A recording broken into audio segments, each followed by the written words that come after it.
Pemirsa, pekan lalu usai menghadiri konferensi tingkat tinggi di Jerman, Presiden Joko Widodo mengunjungi Rusia dan Ukraina dengan membawa misi perdamaian. Misi damai ini tak lepas dari ancaman krisis pangan dan energi jika invasi Rusia di Ukraina tidak segera dihentikan, dan berikut rangkumannya.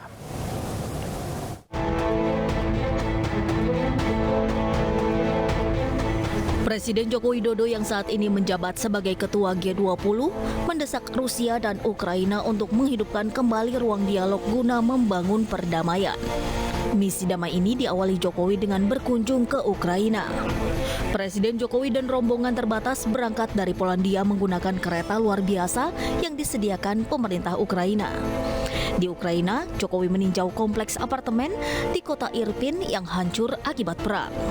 Ada yang menarik dalam kunjungan Jokowi ke Ukraina.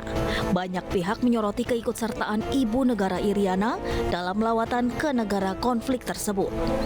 Bahkan, momen haru Iriana memeluk korban perang di sebuah rumah sakit di Kiev menjadi viral dan menuai pujian. Sore harinya Presiden Joko Widodo melakukan pertemuan empat mata dengan Presiden Ukraina Volodymyr Zelensky. Dalam pertemuan itu Presiden Jokowi menegaskan pentingnya Ukraina sebagai rantai pasok pangan dunia. Sementara Presiden Zelensky menyampaikan apresiasinya atas kunjungan Presiden Joko Widodo. Ini menjadi kunjungan pemimpin negara Asia pertama ke Ukraina sejak invasi melanda negara itu. Semua usaha harus dilakukan agar Ukraina dapat kembali melakukan ekspor bahan pangan. Penting bagi semua pihak untuk memberikan jaminan keamanan bagi kelancaran ekspor pangan Ukraina termasuk melalui pelabuhan laut.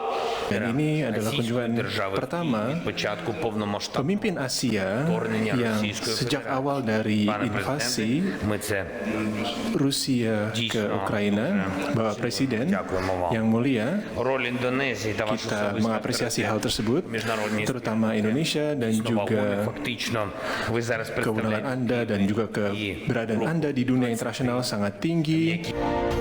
Misi damai Jokowi berlanjut dengan melanjutkan lawatan ke Rusia.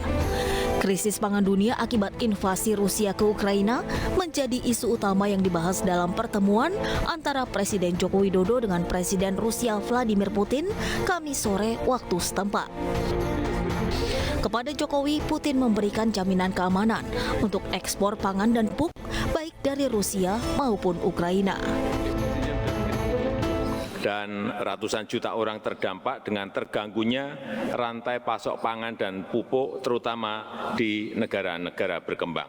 Saya sangat menghargai Presiden Putin yang tadi menyampaikan bahwa memberikan jaminan keamanan untuk pasokan pangan dan pupuk baik dari Rusia maupun dari Ukraina. Sementara itu Putin membantah Rusia memblokir ekspor gandum dan produk lainnya dari Ukraina. Putin justru menuding negara baratlah yang berada di balik krisis pangan dunia. Langkah Jokowi menjadi juru damai di tengah invasi Rusia ke Ukraina mendapat apresiasi dari sejumlah kalangan. Pengamat militer dan intelijen Susaning Tias Kertopati menilai keputusan untuk mendamaikan kedua negara itu sangat diperlukan karena efek domino menyebabkan situasi dunia yang terancam krisis pangan. Kehadiran Presiden Jokowi dengan visi damainya itu bisa seperti Bung Karno dulu, yaitu tahun 61 memunculkan New Emerging Forces atau NEFO. Nah itu kan sangat membanggakan Indonesia sampai hari ini gitu. Nah saya tuh sangat berharap bahwa Presiden Jokowi ini tidak semata-mata hanya hadir untuk sebagai pendengar, tetapi bisa sebagai penengah juru damai yang sukses dan membesarkan nama Indonesia.